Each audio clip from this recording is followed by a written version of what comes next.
Hi, you're welcome to another episode of my 9 Lives podcast. This is a podcast where we share our stories of resilience, transformation, adaptation, redefining ourselves.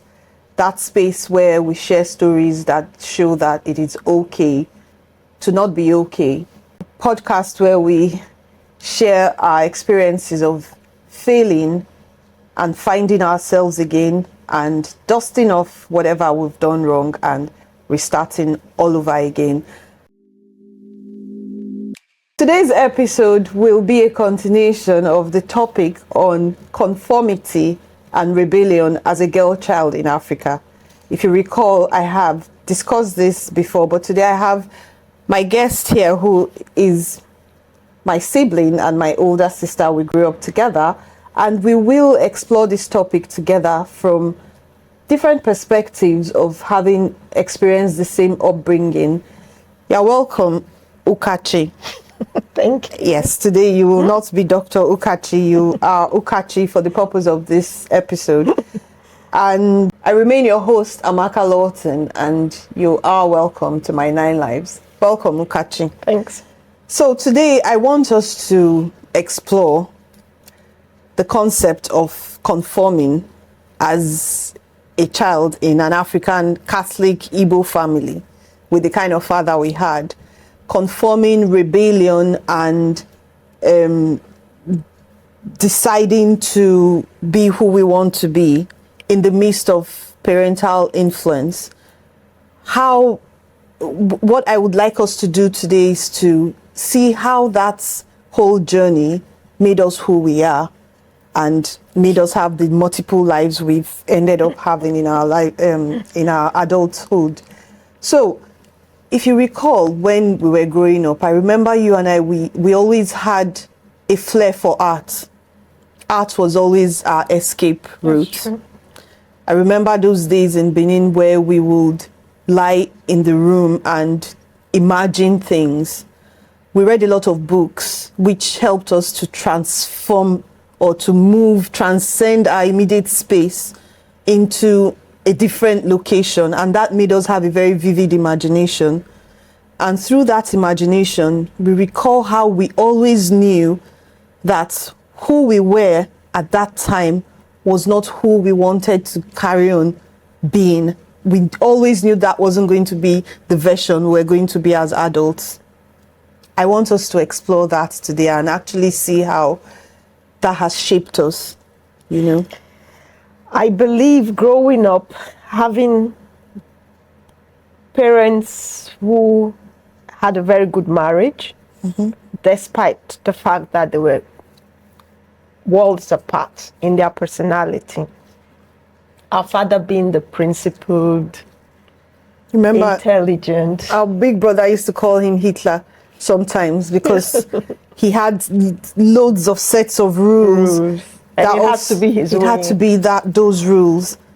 And of course, he was a good man. We loved him totally. He took his time to teach us.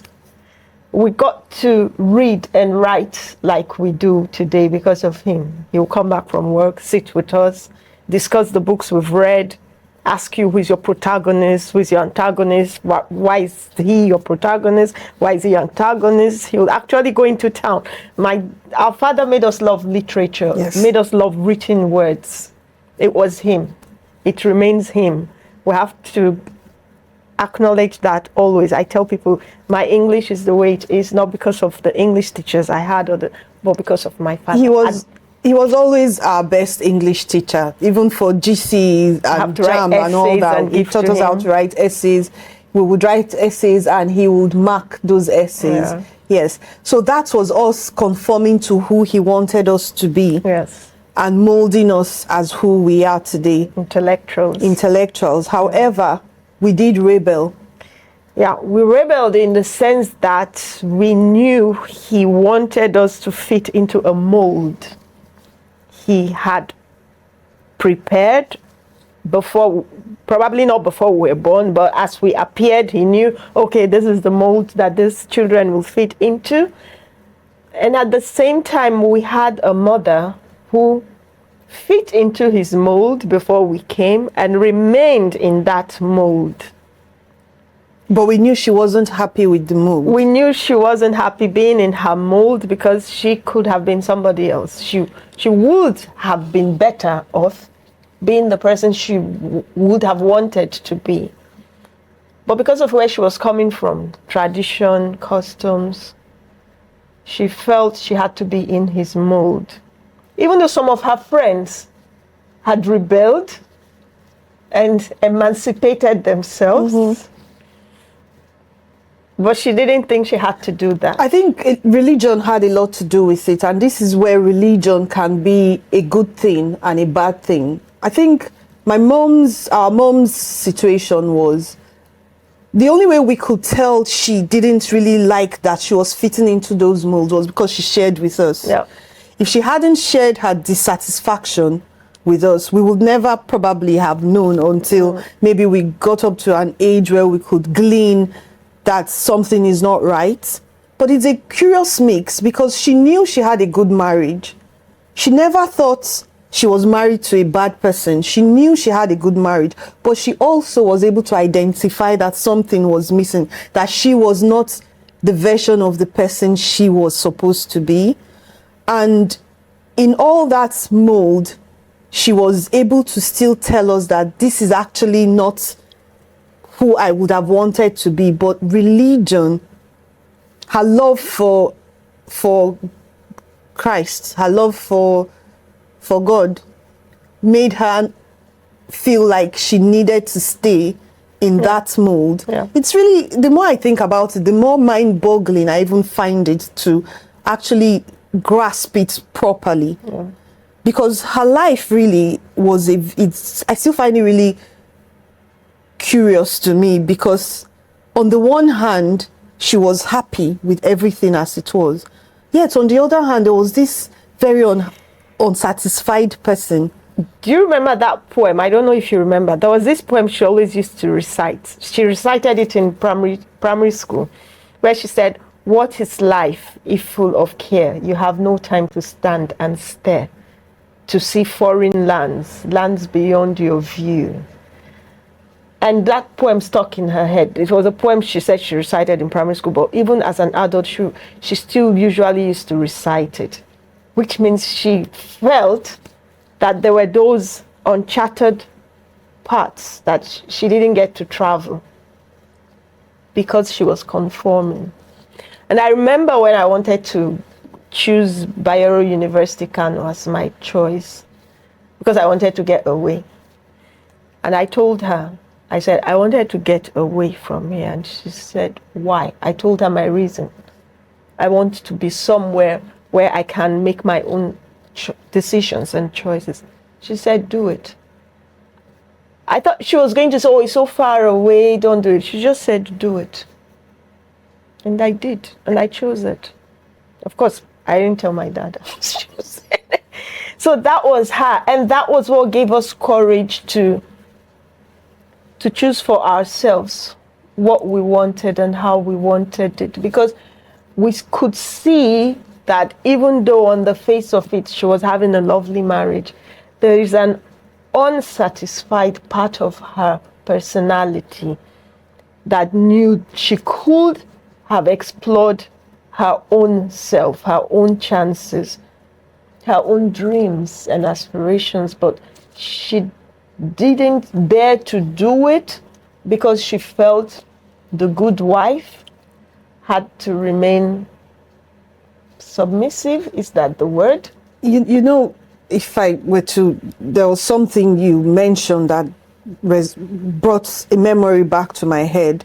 Remember when, I think I must have been 8 or 9, when Edos and I always used to clash a lot. And I was always that voice that would say to Papa, if he can't, if you're not asking him to do this errand, then I'm not doing it. Why would I do it if he's not doing it? And I would have thought she would be the person to say to me, you must do it, because she was also a disciplinarian. But in all those cases where I stood up and I said, if he's not doing it, then I'm not doing it, oftentimes she would be like, yeah, so why is he not doing it? She would also like be on my side. Yeah. You know, so that means, and it's funny how all these things is just coming to me now. Yeah. She was also a feminist, but she could not really explore her feminist side properly because of society. Because society and religion had somehow made her think that exploring that aspect of herself will make her a selfish person, a self-centered wife, a wife who is not being the obedient Christian Catholic wife to her husband.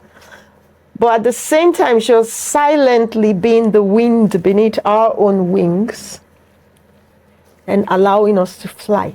And I think that's why she shared those stories of dissatisfaction with us, because she could have easily carried on the charade of everything is fine. But she would always share those stories privately with us, stories of the what ifs, the would have beens of her life, the way her father, in his own authoritarian behavior, shaped her own life. The way her father was unbending and how that shaped her life. And going back to grandmama, how her mother really would have wanted much more better for her. Her mother wanted her to study nursing, but because again her father was the authority in the house, what he said had to go and her mom had to conform. So looking back, even though they didn't get to live as we are trying to live, somewhere was their own resilient stories, their own stories of determination. Because if I can't do it, but at least I will tell you that I was unable to do this, and so perchance you might do your own. It's funny, this is just dawning on me right now, right this moment, because all this time, what I really have felt for her was pain that she couldn't really be who she wanted to be. But the realization that she has somehow passed on that torch has just made me really happy now. Yeah. It's like an underground railroad. She was quietly there, leading us through an imaginary underground railroad to our own liberation. But at that point, we weren't seeing it like that. Yeah. In terms of somebody listening to us now who is in a situation where they are not happy with it, how would you advise they break free of that? You know, that life where they have to conform, but they know they do not want this life. I'll give you an instance. Obviously, I've been divorced. I was in a marriage where I was being forced. As you know, I was already in the army, living by myself before I got married. You were sharing earlier how we had got our first house together, knew this is who we wanted to be, and then suddenly marriage happens. And then with it comes a lot of set of rules, traditions, what you are expected to be. That we sat together and said it's time to get married. Exactly. We actually sat together and said, okay, now is the time we want to get married. And that's how come I got married. Which is funny. Like it was something to tick on the list of things. Which is another topic for another day. What were your reasons for getting married? And I was in that marriage where I was being almost physically forced into conforming into the same thing I've been running away from my whole life. It is no surprise that I walked away from that marriage. And till date, it is a decision I'm so proud of myself for doing. However, coming from that position of even walking away from that marriage was an act of rebellion. What would you say to somebody who is in that place but does not necessarily want to walk away from the marriage they have? Yeah. I personally believe that any relationship we go into, be it a female going into a relationship or a man going into a relationship, the sole aim of that relationship is to grow in it, to become a better version of what we were individually. It doesn't necessarily mean that we probably didn't have dreams or aspirations or didn't like ourselves, but we just wanted to make it merrier, more fun, more fulfilling. So it is very, very unfortunate that mostly African women enter into marriages and it's like taking a step backwards. Even for those that have accomplished themselves in their professional life, in their business life, they walk into marriages and it's like you're stepping down. Initially, a lot of us women, we try to conform, we try to stay there, but there is just so much time you would deceive yourself in telling yourself, I feel good, when you don't really feel good. So what I would say to anyone who finds themselves in such a situation is, first of all, it's a good sign that somebody realizes it and says, this is not the life I signed up for. This is not the life I want to live. Realizing that doesn't necessarily mean a death sentence to a marriage. I would advise anyone who finds herself in such a situation to sit down first of all and ask herself, what is it she would rather be doing as a person, to feel accomplished, to feel like she's living the life of her dreams. And when she has made certain what they are, preferably write it down, then she should go ahead and discuss with the partner and tell him what she had rather be doing, how she had rather have her life, with him in it, him helping her, assisting her, accompanying her in the journey, just like she definitely has been helping him, assisting him, accompanying him to realize his own dreams. Because that's how we African women walk into a marriage, with this unwritten law that it is our duty to make sure we support our husbands to achieve whatever they want to achieve. Looking at what you've just said and applying it to my first marriage, was a situation where we could not talk about things. It was his way or the highway. It was a situation where, even though I had those worries, those complaints, or those things I needed to change about what the marriage was looking like versus what I intended for it to be, it wasn't a partner you could talk with. And that's why I had to leave. But it's funny how when I left, I made up my mind that men were not people you could meet one-on-one and share your ideas with and they would be supportive, until I met my current husband, who we always discuss everything. There's always that mutual support. So what I'm trying to say is that there's always that person out there. Even if you choose to remain with your partner, he should be able to, like Ukachi has said, be able to be supportive, to talk with you, to hear your worries, the things you want to change, and the ability to meet each other and support each other in terms of dealing with those worries you have about things not being fulfilling, or with you not finding fulfillment. Whereas what I would say here today may not be popular opinion. If you find your partner is not that person, like you said again, you have just the one life, I would never advise anybody to stay in an unfulfilled marriage. I would always advocate for, if the marriage does not help you find fulfillment, if you cannot find fulfillment rather in your marriage or happiness, and you feel your life is draining away from you, talk to your partner, and if that does not work, in my opinion, walk away, because that's what I did. Yes, and talking about conforming and rebelling, from what point of view are we defining who the conformist is and who the rebel is? Exactly.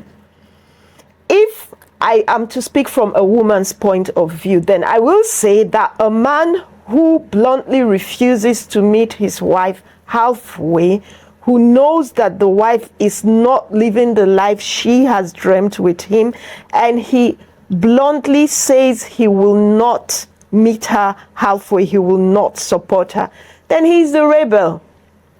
Then he's the nonconformist. Nonconformist, yeah. Then the woman will do herself a big favor if she packs her load, buys a Ferrari, and hits the highway. Because that's what the man is invariably telling her by saying, me or the marriage will not work. Then the marriage was never meant to work, and nobody should sacrifice herself and her dreams on the altar of any marriage. Then it's not even a marriage.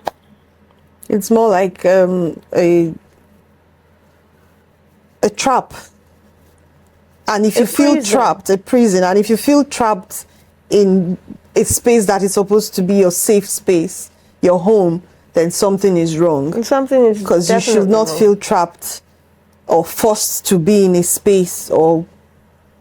And even in union. the marriage vows where they said to have and to hold, they did not say to have and to hold down. A lot of men are having and holding down. Suppressing and holding. They didn't say to have and to hold down. But you see a lot of women are held down. They never really achieve them. They look, you see them as girl children in universities and secondary schools. They have a lot of dreams. Fast forward 10 years later, you see them in a marriage. And you're wondering, was that what became of all of that beautiful dreams? Because a lot of men are holding down. You know, one of the words that was thrown around in my previous marriage was submission. I was always accused of not being submissive. And submission, you find it comes naturally when you are in a place where you thrive. Yeah. You know when to submit to your partner's wishes because he submits to yours as well when you need him to do so. So it becomes a mutually respectable word, submission, instead of a tyrannical word. So I have always been accused of being difficult, not being submissive before. But now I find myself being submissive in quotes because I know my husband or my partner is also submissive to me when I need him to be. And that's all about mutual understanding and trust and support. Bringing these uncomfortable topics to the table with your partner is what helps to reshape and restructure your union. Because oftentimes people do not want to rock the boat, so you do not talk about uncomfortable topics because you don't want to upset your partner, you don't want to get into an argument.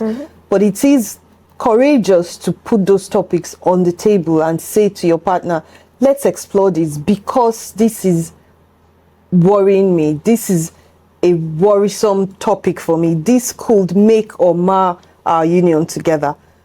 Those uncomfortable topics can give you the best union ever. I've had moments where I've said to my husband now that, you know what, I'm leaving. And even saying that brings us to the discussion table. Okay, you want to leave. I don't want you to leave. So why are you having this feeling like you want to leave? And the fact that he knows I can leave if I want to leave really makes him come to the... And I'm not doing it because like it's blackmail or anything. When I feel that restlessness, I love him enough to talk about it, to tell him that this is how I'm feeling right now. And it scares me that I'm feeling like leaving. So we explore, why am I feeling those scary emotions of walking away?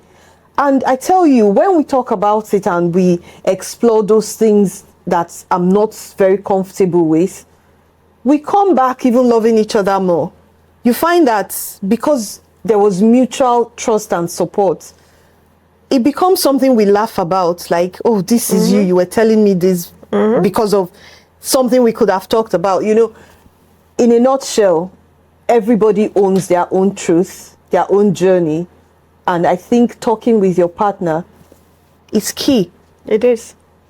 It is, and nobody should, no partner, especially men, African men, should take it for granted that because they are providing financially for a woman, they are paying the bills in the house, that invariably translates into happy marriage, that the woman is happy, that she has nothing to be worried about, she has nothing to complain about, nothing to be unsatisfied about.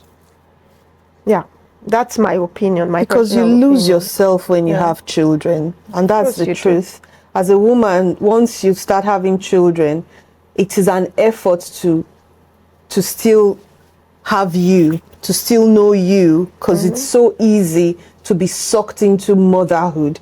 You wake up, all you think is your child. What do they want? Your family. How can you provide for the family? How can you make them happy? And then the guilt. You make your choices and then you start feeling so guilty as a mom. Was this the right thing to do? Was that what my child really needed at that time? Before you know it, the woman you were, the girl you were, who had all these fantastic visions of who you wanted to be, will be gone. And like a friend said, when children come in, the financial power of a woman drastically drops. Sometimes it totally vanishes if the woman decides to be a housewife, or if she decides to start working part-time.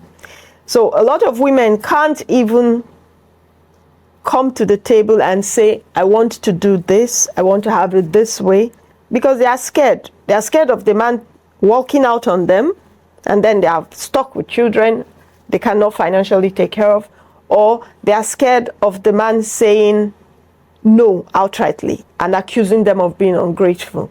They are scared of bringing up a topic that might rock the boat, yeah. jeopardize the marriage, and they are left financially disadvantaged with children.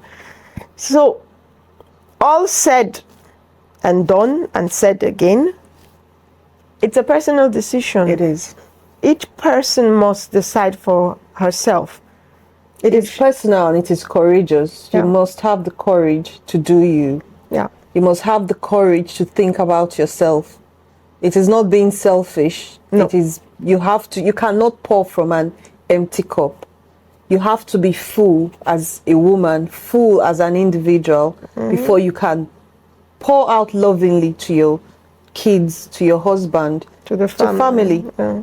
You have to be full. Yes. And this thing of extended family, pidgin English, say village people. Village people even make it worse for the woman because they will not put their mouth on their own matter. They will still join mouth in the thing so that the woman is even overwhelmed. Sometimes she doesn't even know in which direction to focus. Can I just say that's one of the massive advantages of marrying an Englishman? There are no village people. No village people, no extended family. Nobody gets in our affairs.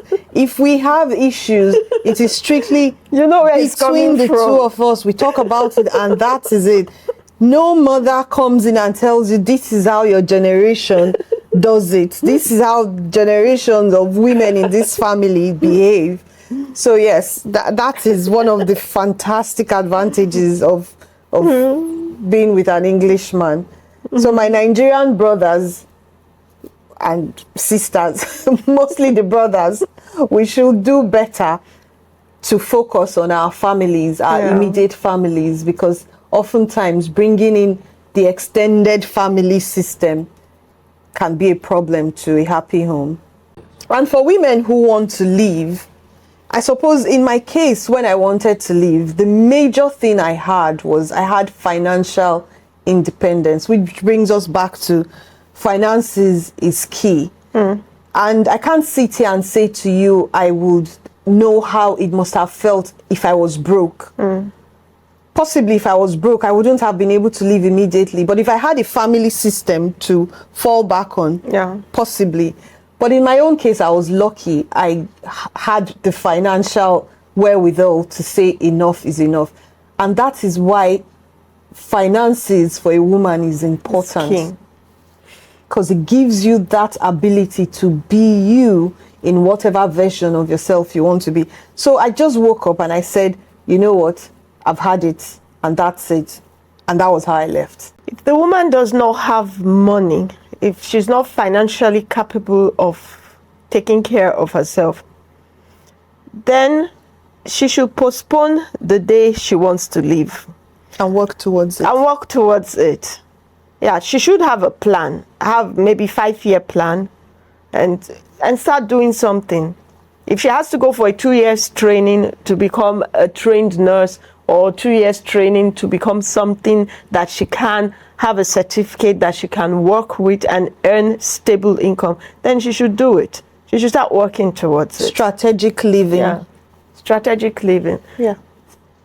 That's a good one. Strategic live in, so you plan it towards it. Yes. Co-parenting, now when she has probably finally left and the issue of co-parenting comes up, co-parenting is largely dependent on where both exes are.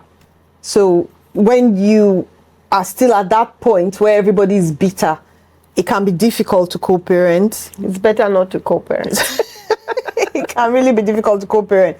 But again, you just have to have mutual respect for each other and maintain those boundaries. Do not engage, let him draw you into any, or both sides, vice versa. Do not let your ex-partner draw you into any bickering and all that. You want to see your kids, these are your days for seeing the kids. You come, you pick the kids, you are gone. You bring them back when you're supposed to bring them back. You pay whatever statutory fees you're supposed to pay for child upkeep or not.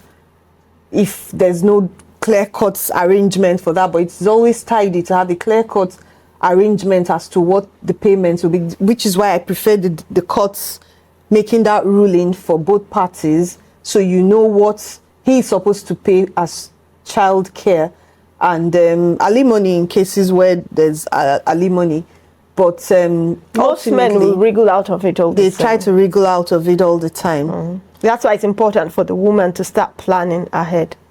Because she will need that financial independence even in those co-parenting. Co-parenting only trials. Works, actually, from my experience and from seeing other children, and even I have children who come to my clinic and they have psychological stress because of co-parenting, and these are people who are already 18, 17, and the family split up probably when they were 17, 16. And where both parents are not friends, they don't understand each other, I would say it's better not to co-parent. Because at the end of the day, they become two bickering, fighting, warring parties, and the children are always torn between these two people. A lot of the kids, like back in Germany, some of them end up going to shelters for young people because they can't stand the fighting anymore. But then what's the alternative to co-parenting? Because both parents have rights to their kids. So whether you like it or not, you would have to co-parent. You have to co-parent. Yeah, because they're both equally your children to those exes. So it's just one of those things where it's try to maintain friendship with your partner. If it's possible, then try to maintain friendship with him. Try to still be his friend. Try to ignore. What should I say? Try to ignore those things that drives you crazy about him. Always tell yourself, okay, that's the reason why I'm not with him. That's the reason why I'm gone. I would say instead, limit any encounters with them. You have a place you drop off the kids, that's pick also from. a good option. Totally limit, cut off any encounters, any what's the word? Any situation that will create contact with your ex if you aren't friends. To expose the children as minimally as possible to the toxicity of the relationship between both parents. A successful life is a life where you are living a life and you would not have it any other way. If you can wake up in the morning and be happy to wake up, be happy to go do what you are doing, whatever it is you are doing. You come back at the end of the day and you are satisfied with yourself, with what you have done, with the kind of day you've had, because it's your daily life, and you're happy with it and you're not regretting it, or you're not wishing to be somewhere else, then you have a successful life. It doesn't translate into the money in the account. It translates into satisfaction, fulfillment. You feel fulfilled. You're satisfied with yourself. I'd love to tweak that a bit and say when predominantly you are satisfied, because as human beings, we are not always satisfied. There will be times where you want to take that job, take that life and toss it out the window. But But those days will be like days when you had stress at work, Exactly. or something unusual Majority happened. of the times you're actually happy with. Yeah. And I would say in terms of marriages, that would also apply to that too. I could apply the same formula to marriage, because the marriage where there are moments where you want to take your partner, even in a happy marriage, you take them and toss them in the bin. But the question is, what's the ratio to the times you want to toss them out the window and the times you want to give them a warm hug and a squeeze? If the times you want to hug them and cover them with kisses outnumber the times you want to give them to the recycler, then you have a happy marriage or a successful marriage. Because really, marriage is not about, well, from my perspective and my experience, it's not about the wealth, it's not about the material trappings, because you could actually be trapped in a very unhappy, unsuccessful union with wealth. You could be surrounded by wealth and plenty and be unbelievably sad. That's true. But a happy marriage is the one where at the end of the day, you're looking forward to going back to that partner and sharing your day with him. You know, he could be one of the people who knows how to get under your skin. Again, the question is, how many times does he cause that irritation? If the happy moments are way much more than the times where you could actually do without having this person, then it's, in my opinion, a successful marriage. And it must not last the whole life long. It could be like the best 10 years, the best 20 years. Yeah, everybody wants it to last forever, till death do us part. Is that not why we say it when we're getting married? That's what everybody wants. But there are some marriages that they are successful marriages, but they only lasted 10 years, 20 years, and either one party dies or both parties come together and say, okay, at this point in time, we have reached a point where... Use by date. Huh? Your expiry date, use by. At this point in time, we've come to a point where our journeys diverge. What I'm looking for is not what you're looking for, and I can't give you what you're looking for, and I can't accompany you on the journey because I'm looking for something else. Then they can part as friends, mutually say, okay, I wish you all the best. I've seen cases like that where a couple parted on such grounds and they're still like good friends. They call each other to talk about things, to rub minds, to discuss problems they are having in their new lives. The whole thing is about just understanding. It's about understanding. Mutual respect is key. You know, in all these things we're exploring comes the difficult part of the effect a toxic relationship has on a child. Yeah. I remember, again, I can only draw from my own experience. So oftentimes I reach back to my own lived experience. And I am not a compendium of knowledge at all, but this is just me stumbling through my life and getting some right, getting some wrong. But what I did find was that when I was in that first marriage, I was not as good a mom as I am currently to my son, who was a product or is a product of that first marriage. And why was that? I was constantly upset, constantly feeling unappreciated, constantly feeling like I had to prove myself to people who had a set of beliefs, cultural norms that I couldn't even identify with. Yes, that was alien to me. And then we had a child growing up in that toxic environment where he was being taught by a role model of a man with ideals and ideas I couldn't even abide my child growing up to reflect or mirror and become that, you know. So oftentimes, especially in our culture in Nigeria or Africa, they tell you, you have to stay because of the kids, you have to stay because of the kids. But what we fail to realize is we're actually destroying the kids. And this is a global thing where the kids are now used to seeing marriage as some sort of competition where parents don't like each other and they always fight. I would say to anybody listening, a child is better off with a happy parent than two fighting and unhappy parents. Yeah. Because when you live with your child, or you both go your separate ways, the version of dad who the child gets to see is not that version of dad who is upset with mom and maybe hitting her, for those who are abusive, or verbally being abusive, or controlling, or both of them looking for how to undermine each other. Best behavior. He will come in his best behavior. And then the mom you will be with or go to visit, is a mom who finally can let her hair down and be the woman she was meant to be. And I think it's even an education for the children, because it teaches the boys how to respect women. Yes. In a situation where maybe their dads weren't respecting women, and you move on with them.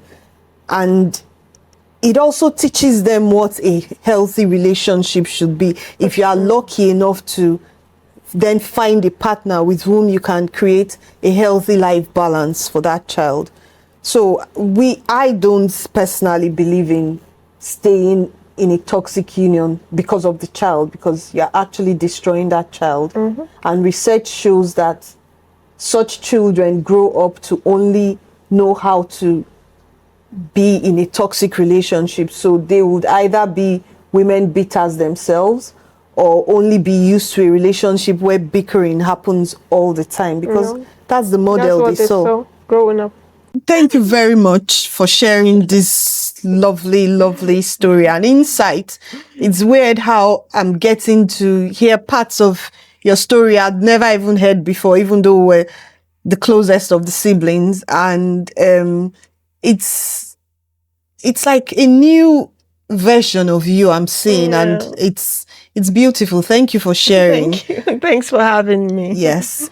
And thank you so much for having tuned in today to our episode of My 9 Lives with Dr. Ukachi in the house, or Uka as we like to call her at home. Please do not forget to like, subscribe and share. And if you have any comments, please drop it in the comment section, or if you want to send us a message, or if you want to reach out to be on this show as a guest, I would love to have you to discuss your own story of resilience, of redefining yourself, of saying to yourself, I can do this in my own terms. I remain your host, Amaka Lawton, and see you next time. Thank you.